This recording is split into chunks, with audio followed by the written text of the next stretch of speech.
Hey, family. It's great to be with you guys. I'm Mikael. Welcome to Mikael Messenger. And got a few videos to share with you today. Some exciting little tidbits that I thought would be kind of fun to share on this Labor Day of weekends. Laboring on the Labor Day. I know some people are working today, so it just doesn't seem right. It just doesn't seem right. Some people got to go to work on Labor Day of all days. So if you're working out there, I'm feeling for you. May God bless you and help you, keep you strong. And guys, Jesus is coming back. If you heard about that, but yeah, he sent us a memo. Actually, he sent us lots of little love letters saying, "I'm coming back. I'm coming back. I'm coming back. Hey, better watch for me. I'm coming back. Hey, check it out. I'm coming back. Are you paying attention? Are you watching? Are you praying? Because I'm coming back."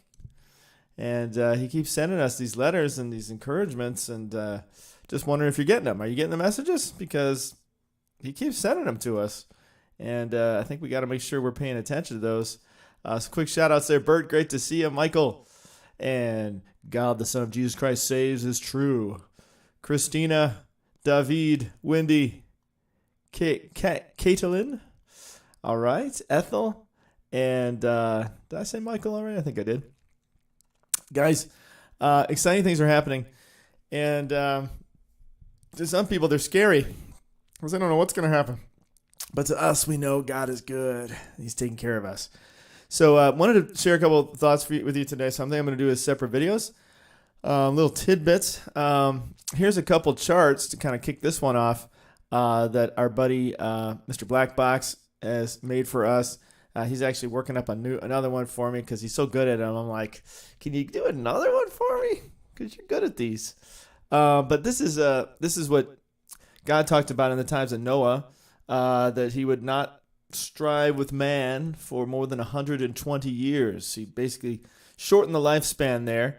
Most believe, that's because, Methuselah, he lived to almost be 1,000 years old. So you're thinking, he shortened the lifespan 120 years, which is true. But, with God, there's layers of fulfillment, right? So he doesn't just fulfill something once, twice, 3 times for Jesus. He always takes it to the next level. That's the kind of guy we serve. He's a three-dimensional chess, as they call it. He's on another level, and that's why when Jesus would respond to his disciples, they were often like, "Huh?" Because he was just at another level. You had to kind of like see things progress and go, now I see what Jesus was talking about. That makes sense. So that's kind of how it is with this 120-year concept, because 120 years. Obviously, there's the lifespan of 120 years, but then there's also the 6,000 years for mankind, and you divide that up by 120, and it takes you to where we are right now, 120 cycles. So 6,000 divides evenly by 120, 6,000 years. And why 6,000, you say? Because God made the world in 6 days. 6 days, and on the seventh he rested. So as we know, he has this principle not just for the week, but he has it for for weeks upon weeks. 7 times 7, and then he does it with the years. 7 Shemitah years. Every 7th year he rests, and then 7 times 7 every 7 times 7 he rests, and has a jubilee. So it's like 2 years of rest in a row, essentially, or at least celebration. So he's got a thing for this 7, if you noticed. He started out that way, and he's going to end it that way. So God's consistent. He, the Lord, does not change, as he says. So he's not like man that he would change his mind. So he's got things set, and that's how it's rolling. So it makes sense that he's going to kind of complete things at 6,000 years, and that's why 120 works out to be what he said there in Genesis, that he would only strive with man for 120 years, or 120 cycles, you could maybe call it, because you've got cycles of, I guess, 500. It divides evenly, so kind of 50. I think it's 50. I don't know. I get confused by that. Don't try to ask me math questions. Maybe I could show you. I'll show you that in the calculator in a little bit, because I'll be at the calculator. I can show you that. But cool. And let me go on to the next one here. He's got another one for us here. This is kind of the one, like before we've been talking about this for a while. Not a new thing. Go back and check out some of our other videos, man. We go into some deep levels on all this stuff. It's really awesome. But just want to share this with you. We had kind of two charts going that kind of cover this, so he kind of stuck it into one. And now I asked him, can you do like a sideways version of this? And he's like, sure. No. I felt bad asking, though, because he's made so many of them. But I just thought it'd be cool to see this sideways, so we can kind of see the progression of the 490 years. I kind of like those 490 cycles. I like looking at that. I just like looking at it. So 30 years is what we're talking about. 7 cycles of 490 from the time that the Jews entered the Promised Land in 1401 to us now entering the Promised Land in 2021, you can almost say, right?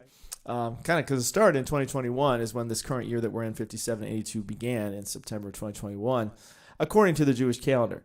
So some things to note during that time. The Jews entered the Promised Land. 490 years later, there was a division of the two kingdoms, the north and southern kingdoms of Israel. That's significant because that's even what the current, the most recent Prime Minister, Naftali Bennett, said about them not lasting more than 70 years. And he talked about Rehoboam, and he talked about him raising taxes. And the Bible just says that he's like, I'll whip you like a scorpion. So, he wasn't the best people person there. Didn't really build a lot of love and support. So they divided. They said, forget that. We're dividing. And then in 69 AD, 490 years after, 490 years after that, then we have the Old Testament ending that is finally written there. The completion of the Old Testament is finished after 490 years. So that's pretty cool. And then we go on to the Second Temple being destroyed 69 AD. So I'm working my way up here, just so you know. So 69 AD. Then we get the Second Temple destroyed. And then we get 49 years after that, we have the bubonic plague, the Black Plague. So, that's huge. God wiped a lot of people out there. And then 490 years after that, we've got the Macedonian dynasty comes to an end after 186 years of rule. That's interesting. Be kind of interesting. I'd like to look into that year a little more. Maybe there's other things that directly. I'd like to see some tie-ins with the Jews in these 2 years too. I'm kind of wonder what's going on with them. And then 1539 is the one right before our cycle. It's the last cycle, the 7th cycle, guys. 70 times 7. Okay, this is what Daniel talked about. I'm going to look at that in a second. But 70 times 7, that's what we're completing now. These 7 times 490 years. So, unless God wants to go another 490 and go for 8, but that's going to be him because Jesus is 8 and he's going to reign for the 1,000 years in the new kingdom, right? The new millennium. But 7 is that complete number of God, the 7 cycles of God, and we're ending it here in the Shemitah year, going into what would normally be a Jubilee, but I believe personally that God's going to pause that, and instead of the Jubilee at that time, we're going to pause that for 7 years. Instead of 7 days of awe, it's going to be 7 years of destruction. And then we're going to have that Jubilee with Jesus when he returns. So then we go to 2029, and that's the last years of the tribulation. 2030 years starts the new millennial reign. So that's 7 cycles of 490 years. 490 years is what I call the super duper Shemitah. When you call 7 times 7, that's kind of called a super Shemitah, where you have 7 times 7, then you have a Jubilee on that 50th year. Well, this is a super duper Shemitah because you've got the 7 times 7 times 70. Or 7 times 7 times 7 or something like that. Again, not the math whiz here, but 7 times 7 times 7. I think that's basically what I'm trying to say there. Or no, is it 7 times 7? Well, okay, so 7 times 70, right? That's Daniel, so that's 490 right there. So it's like that times 7, okay? So it's 7 times 7 times 70 or 7 times 70 times 7, however you want to word that, but that's basically what that is. So we're in the super duper Shemitah, the 7th super duper Shemitah as of right now. And this one breaks that down a little bit kind of more succinctly. The last 7 of times 490 years. That's what we're in now. So it started with the Jews entering the Promised Land in 1401. And now we're about to enter the Promised Land again, and I'm going to explain that in just a second.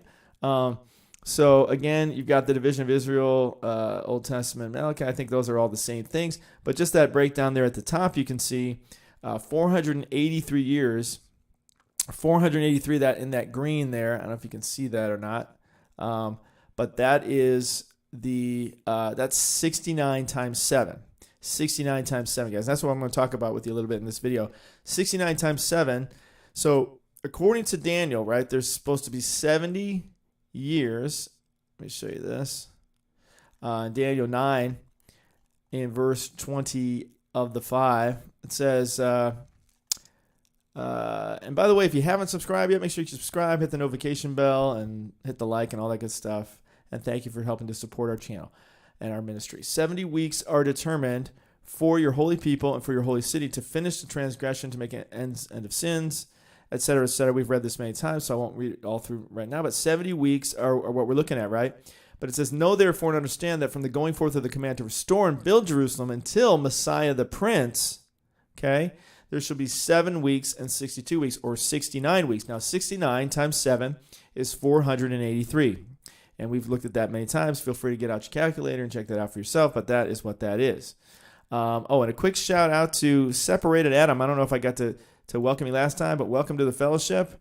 You've been raptured into us, into the clouds, and into the chariot of fire. So thanks for joining us here in the fellowship.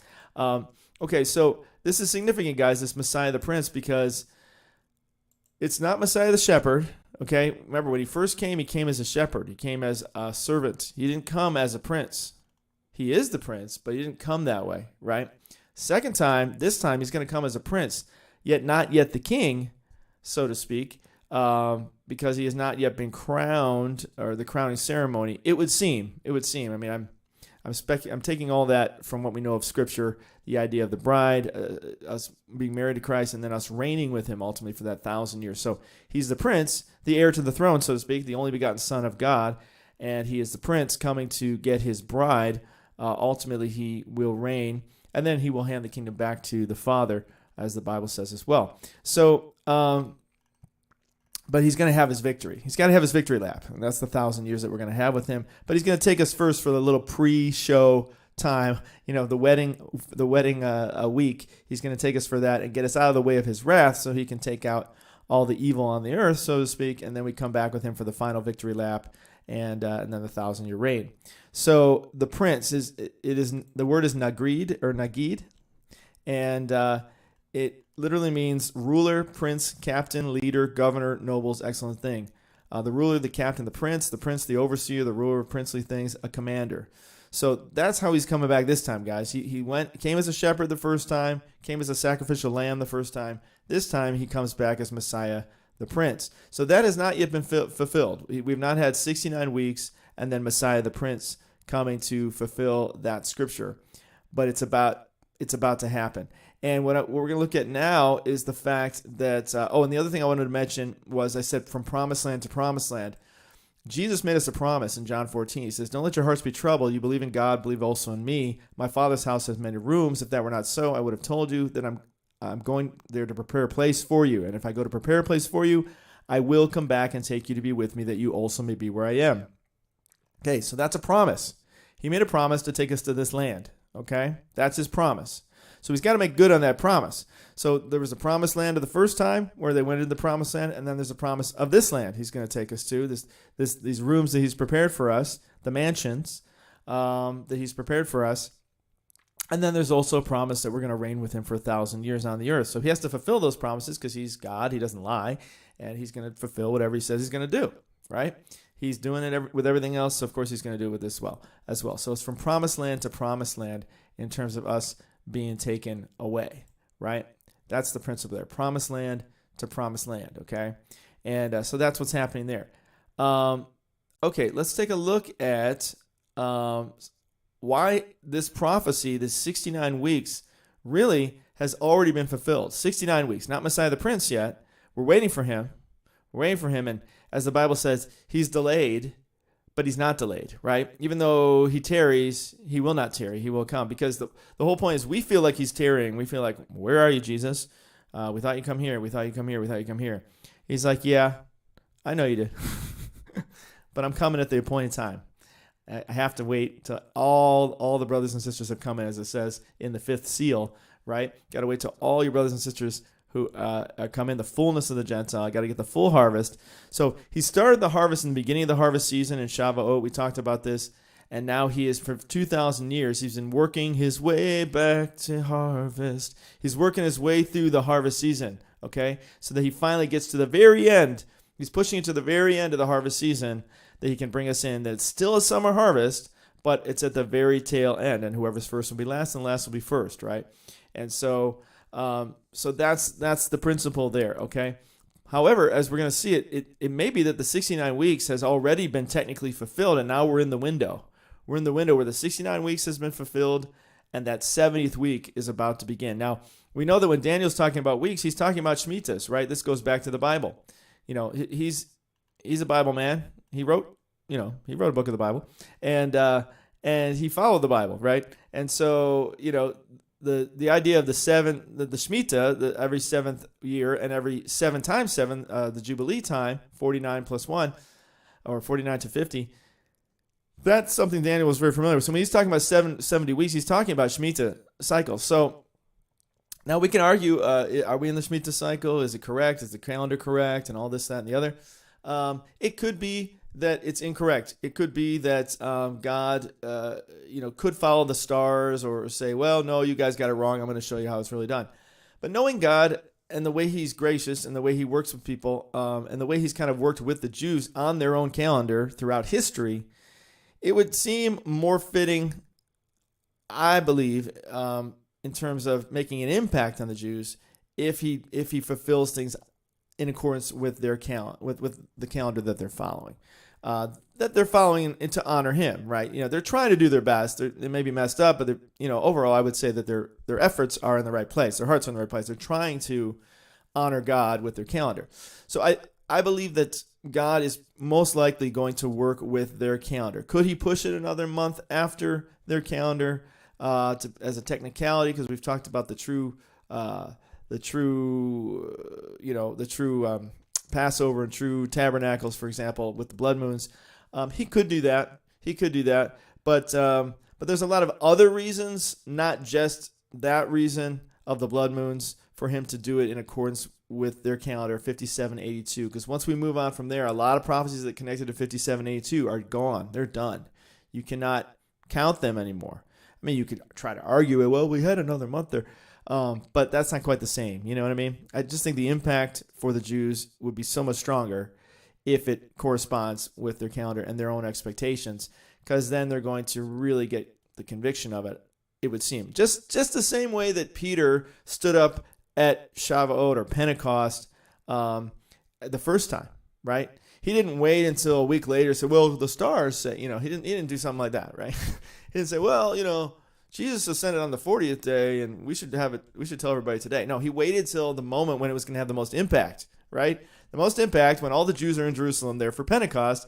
That was the moment it was going to have the impact, so that's when God did it. God is shrewd, right? He says, be shrewd as a snake in gentleness does. He's smart. He's wise. He knows how to make the most of an opportunity. He tells us to make the most of every opportunity. So he's going to do the same thing. So he's going to make sure while all the people are together and everyone's there from all nations, because he wants to make disciples of all nations. So that's when I'm going to bring my tongues of fire down, and I'm going to share the gospel with everybody, and everybody's going to get baptized and start the church and so forth. And that's what happened in Acts chapter 2. He's not going to sit there and go, well, I'm not doing it that day because it doesn't really fit the calendar or something like that. You know what I'm saying? So because you could argue that their calendar might have been off by that point, because they had been in Babylon, and then they came back, and all these different things, the struggles that they went through from the Maccabees and everything else that preceded Christ. So you could argue a lot of things that maybe it wasn't even correct then. But the bottom line is God's working with them. He loves them, and so he wants to reach them. So if all the people are going to be on town on this day, I just believe God's going to work with that day, just like he did at Pentecost, and not try to, for technical reasons, do it on another day. It just seems logical. So if they're doing Shavuot or Rosh Hashanah in this case, if they're doing that on a certain day, and God knows that, and he knows that's when everybody's going to be paying attention, everybody's going to be looking, everybody's going to be watching, that just kind of makes sense that he's going to work with that versus, wait a month later when by that point, who knows what's going on anyway with all the war going on in the world and everything else. Everything's about to bust right now. So it just makes sense. God's going to line it up that way. But let's look at a couple reasons why I'm making this video in particular about this. We've talked about this a lot, but I wanted to visit something and then share something new about it. And then I'm going to come back and do a couple other videos today. I got some other things I want to share with you too. Okay, So Suleiman, the Magnificent, he was very modest, man. That was his official title. So, in his own eyes, of course, but he is the one who we are now. Okay, this is a chiasmus, guys. Okay, so when they first came back, there were 3 decrees given to rebuild Jerusalem. Right, when he's talking about here, 69 weeks, the street will be rebuilt, the wall, the moat, even in troublesome times. Okay, so have the Jews ever not been in troublesome times? I mean, give me a break. They're always in troublesome times. Name me a time when there weren't troublesome times in Israel. I mean, maybe for a short time with David, but there was still trouble going on there. They're still fighting the Philistines and everything. I mean, I just don't know that they ever didn't have troublesome times, frankly. But obviously some were more troublesome than others. But in any case, this whole thing of rebuilding Jerusalem, it's been going on for a while. And, there were 3 different rulers initially, from Cyrus, Xerxes, Darius. They all gave orders to rebuild, and some started with the wall, and then they work on the, everybody build in front of your house, and then they rebuild the temple, and so on and so forth. Well, it happened again. It's like a chiasmus. So we've got these 7 phases that we're going through, right? And if I go back to that chart there, we've got these 7 phases of 490, right? And so now we're on the last end. We're on the back end. So we had the first one with them entering, and then they build the first temple, and then you got the second temple. And now we're into the third temple. They're trying to rebuild the third temple right now. And this is the chiasmus. Now we're coming to this, to the back side of it, to the end of it, the 7th. We're going into this, we're ending the 7 super duper Shemitas before God brings the end, right? But he's still got 170th week he's got to squeeze in there, so that's why we're at 483 and not 490 yet, right? So we're coming to a close on this. And so here Suleiman, it comes in, and would you believe it or not, he's going to rebuild the wall, as it talks about in Daniel, and the moat, as it talks about in Daniel. And there's a picture, I meant to pull it up here, but there's a picture of the wall and the moat that he rebuilds at the Jaffa gate. Maybe I'll do a quick search here, and I'll show you that. But the Jaffa gate, and there's a wall and there's a moat, just like it says in Daniel. So, and it just happens to be that he rebuilt that wall and moat 483 years before now. Can you believe it? Can you believe it? Okay, here's a Muslim leader. He's the caliphate, the sultan, and he is doing this for his own reasons, just the same way Darius, Cyrus, and Xerxes did. See, a lot of times people go, oh, how could Mr. T, for example, be used by God or something? He's so sinful or whatever. It's like God uses all kinds of sinful people for his purposes. It doesn't matter. It doesn't matter. That doesn't mean they're saved. Or it doesn't mean they're right with God. I mean, that's between them and God. But the bottom line is God uses all kinds of people, including the devil himself, to do his bidding. And that's biblical. So, this guy, he's Muslim. He's not trying to fulfill any prophecies. But that actually makes it more powerful. Because if it was fulfilled by a Jew, you'd be like, well, he was just reading the prophecies and trying to line it up and everything. But the fact that it's done by a non-Jew, that makes it more powerful. Who had no idea about these prophecies, that makes it far more impacting, far more significance, far more miraculous.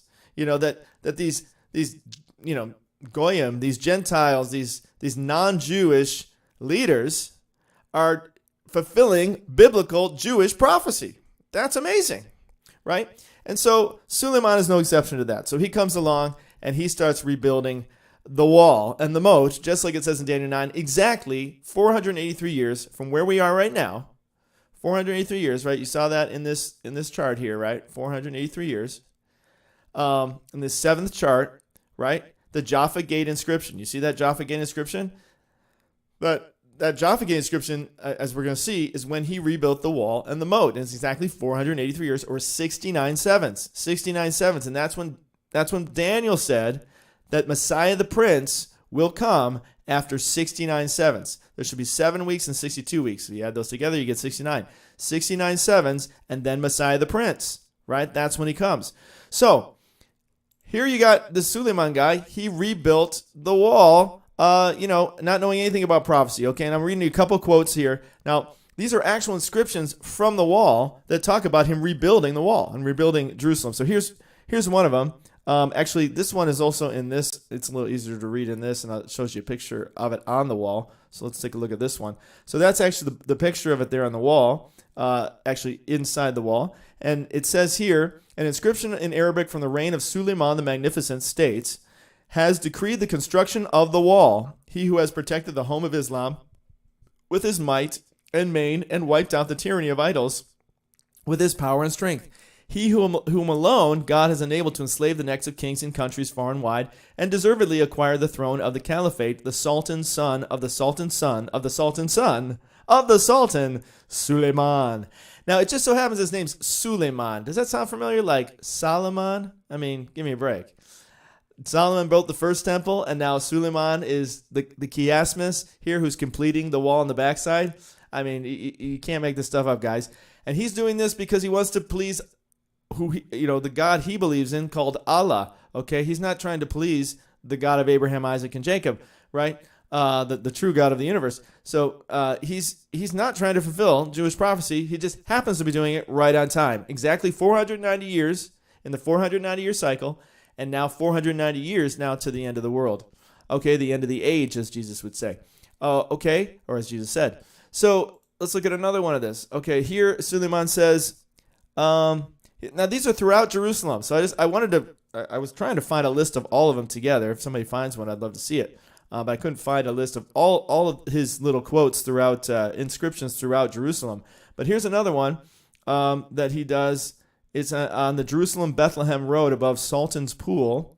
And it says simply, he ordered the building of this blessed fountain. In 1978, the Jerusalem Foundation supported the restoration. So these are all in Jerusalem, guys. These are all in God's holy city, on the holy temple. Everywhere there's different inscriptions of Suleiman and the things that he built while he was there. So he did some building. The guy did some building. Okay. So we go over here now, and this is obviously the jugular inscription of them all, and it's the most amazing. And maybe they find another one that's even more amazing. But this one really says it all. Okay. So it literally says the fulfillment of what we're talking about. Here it says, in the name of Allah, this is the false god they worship, the merciful and the compassionate, our Lord, the great Sultan, king of the Turks, the Arabs, and the Persians. So you even got the Persians who are going to be fulfilling Ezekiel 38 to come against Israel. Suleiman ben Salim Khan ordered that this blessed wall be built. May Allah will perpetuate his reign. Year 945. Okay, year 945. So here's an inscription on the Jaffa gate of Jerusalem of the wall of the wall and the moat. There's a wall and a moat here at this place. Okay, and like I said, I'm probably going to show that. I should probably show that to you, but let me just share all this first, and then maybe I can show you the wall and the moat at the end here. What's this one? Dome crop. Let me see. I might be able to open it up on something else here. I just have so many things open, I don't even know what I got. So anyway, so 945, guys, that's significant. Okay, this is actual date written in stone to tell us when he built this wall and moat. Well, that is huge. That's crucial. Okay, because if we have a year, then we can line it directly up to the time we're in right now. Okay. So this is the inscription on the Jaffa gate. Zoom that in a little bit for you. The year 945. Now, this is the year 945 to the Muslim calendar. So what is 945? Well, if we go over to our handy-dandy calculator, and thank God for that, and we put in 945, right, as you see here on the Islamic calendar, make that a little bit bigger for you. That takes us to the year 1539 of our years, okay, 1539. Now, I was playing with this, and I was like, that's interesting, 1539, 945. When did this year end, and when did it start? Okay, so 1539 is the year, and I figured it out by the grace of God that if I go to May 28th, that's the last possible day that this could have been fulfilled in 945. Now, you might argue, well, they put 945, but do we really know if they finished it at 945? Maybe they finished at 946 or something like that. Maybe they just put it there and then they got lazy and they didn't finish on time or something. Possible, but keep this in mind. They started it in 1538. It says right here, the current Jaffa Gate was inaugurated in 1538 as part of the rebuilding of the old city. Okay? So, walls by Suleiman, like the stones used for the rest of old cities, the stones of Jaffa Gate are large, hewn, sand-colored, etc. The name Jaffa Gate is currently used for both the historical Ottoman Gate from 1538 AD and for the wide gap in the city wall adjacent to the south. Okay? And so the Arabic name for the Jaffa Gate translates to Hebron Gate. And actually, you see that in the Bible, I think, Hebron Gate. That sounds familiar. Well, of course, we see the city of Hebron, but I thought maybe they used that in the Bible as the Hebron Gate. Anyway, that couldn't be possible because that's after that time period, but I'm just reminded, I guess, of the city of Hebron.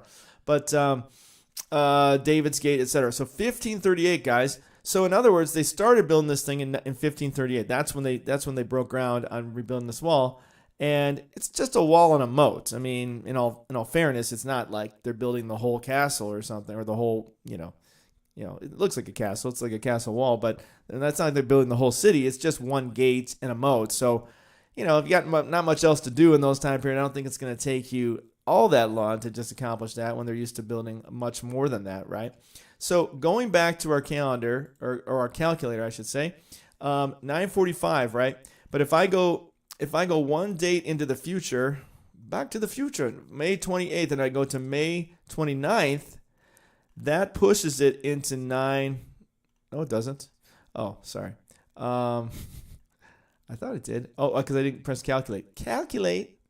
Okay. That pushes it into 946. Okay. So, if we're to put all this together, they started in 1538. And it was completed in 945 according to their own inscription. I don't think they're going to lie probably about when they got it done. It's possible, of course, but odds are, that was the year that they actually completed. Because this is usually something you're going to put on last. As you can see, it's kind of put over the bricks and everything. So it's probably a plaque that was affixed after the case, after they had finished everything, and then they stuck this on there, right? So if that's the case, 945, and we're presuming, based on everything we understand, that seems accurate. Then that means at the very latest, they had to finish that by May 28th of 1539. Well, that's intriguing because, as we know, in May of this year, we had this major blood moon that was hugely significant, 3.5 hours long, 33 years since the last time there was such a one, both of those tie into Christ. 100 years in either direction, there's no such moon like this, and there's equidistant eclipses pointing to it, going up to it. So we think about that, we go, that means the latest time this could have been finished would have been May 28 of 1539 in order for it to fit into 945. And so it's almost like we're going from blood moon to blood moon, just like we're going from promised land to promised land. We're going from May to May in terms of it being completion. In other words, it could be that the 483 years was finished by that blood moon. Now, we'd have to do, I'm going to show you a little calculation here on this. It's kind of interesting. But, there's something to consider that we are now in the 69 weeks finished zone, that we're kind of in the little window here. We're in a window of 69 weeks that may have been technically completed for the wall. Now, there's other things we're waiting to complete in terms of like summer harvest and lining up a Jewish calendar and so forth. But in terms of the 69 weeks, they may have already been completed by May. Now, it's interesting that happens to line up also to the Hebrew calendar of Sivan. I think I did. Let's see. Sivan 1. Sivan 1 was the last day of that time, and that's intriguing too, because it's a new moon, a new month. It's kind of interesting. It happens to line up with that time frame on the Hebrew calendar as well. So if I were to go over here, let me see what the next thing I got open here is. Okay, we saw that. What's this? Oh, okay. So this is also interesting. So check this out. So Pharaoh. Okay, now we go to BC. Chiasmus, guys. Chiasmus. It's the magic word. If you're familiar with a palindrome, chiasmus is the same concept. Same forwards as backwards. It's that's how God seems to do things. He seems to put things together. These blood moons are no exception to that, right? And so what's interesting here is that, and they even say it's interesting. One interesting way to assess the likelihood of an early Exodus date being as early as 1579 is to look at Jericho excavations. Okay? If Exodus occurred in 1579, then Jericho would have been destroyed exactly 40 years later in 1539. Now, we've been talking about 1401 entering the Promised Land, so that would be kind of a big difference there. But I thought that was kind of an interesting tie-in, why this 1539 year may be significant to God, that tying into Jericho, the day the walls go down in Jericho, maybe the same day the walls went up on the other side, on the chiasmus of that, in Jerusalem by Suleiman. So I thought that was kind of an interesting tie-in. Like I said, I don't know what to think about that in terms of what we're talking about 1401 and entering the Promised Land. So that kind of seems to put it maybe that's not not accurate. But we may just keep that in mind. It's just interesting when you come across a date like that. Like, keep it in mind. It may make sense later, when we put it all together. But what our proposed date of 1579 for the Exodus and therefore 1539 for the fall of Jericho are safely within 23 years of the radiocarbon midpoint and only 11 years from the archaeological midpoint. So something to consider there. Walls go down, walls go up. Whether it really happened like that or this is something that historians think, and so there's a tie in there, not sure, but something to take in. Okay, let me go to the next thing here. What's this?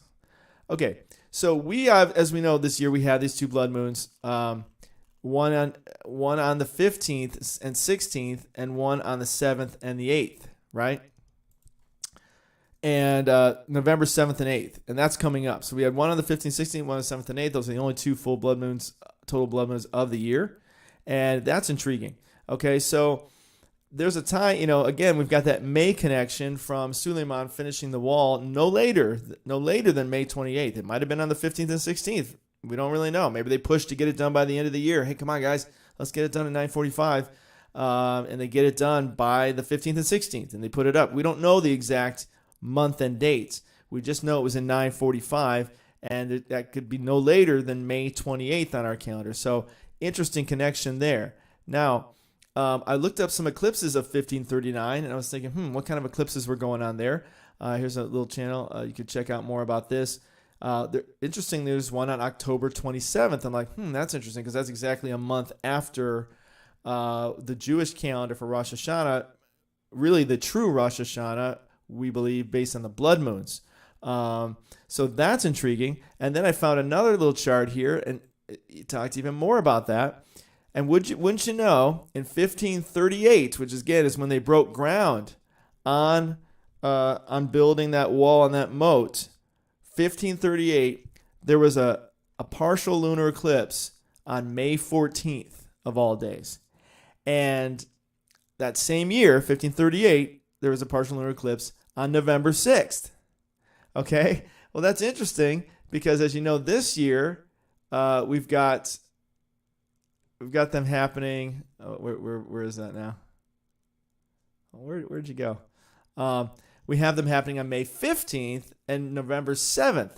So it's like 1 day difference there, and we know in Israel today starts yesterday and so forth. So I thought that was intriguing. That the day they broke ground just happened to be a blood moon, but more or less lines up on the same date, May 14, 15, as these two blood moons. And what's interesting too is that was a partial; these are total. So it's kind of like we're halfway there. We haven't quite completed everything yet, and now we're into the age of completion. And then I thought it was interesting. The next year we've got this April 3rd, which I actually didn't look up. You guys that's some homework for you. But September 27th and October 27th. I thought, well, that's interesting because September 27th is this year's Rosh Hashanah, 1539. That's exactly 483 years.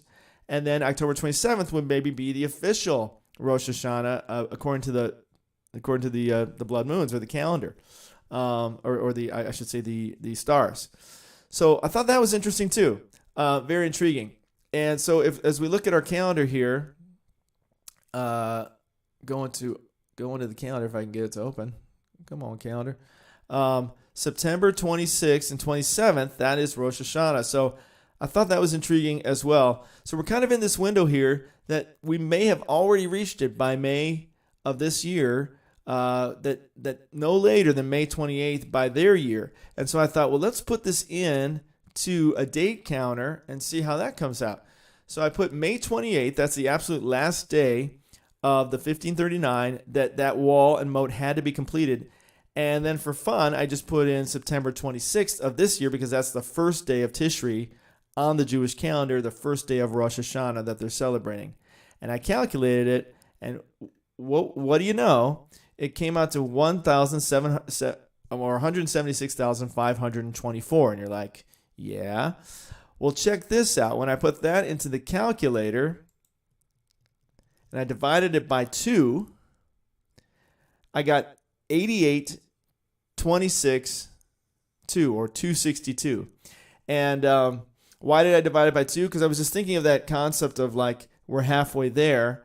The fact that you had, it was a partial blood moon, like a half blood moon, and then you got the total blood moon. And so I saw that 176, and I remember that's what we used to the 2 blood moons. There's exactly 176 days between the May 15th blood moon and the November 7th blood moon. And so when you divide them, you get the number of Jesus, 88 in the middle, the 88, the chiasmus. And then, interesting enough, you get 88 here, and then 26, which is God's number, and then it's a chiasmus, 262. So 262 one way, 262 the other way, and 88 is also chiasmus. So I thought, wow, that's really cool. And then if you look in the middle, you get 826, which, as you know, if you take this year 5782 and you divide it by 7, this is the Shemitahs, you get 826. So I thought, wow, that is really interesting. That is really interesting. Very, very cool. So could it be that the blood moon was telling us it's done? The 483 years, the 69 weeks are finished, right? Not only is Jesus' sacrifice finished on the cross because it was right on Passover, but that time that we've been waiting for the 69 weeks to pass, that the Messiah, the Prince, can return, has been finished.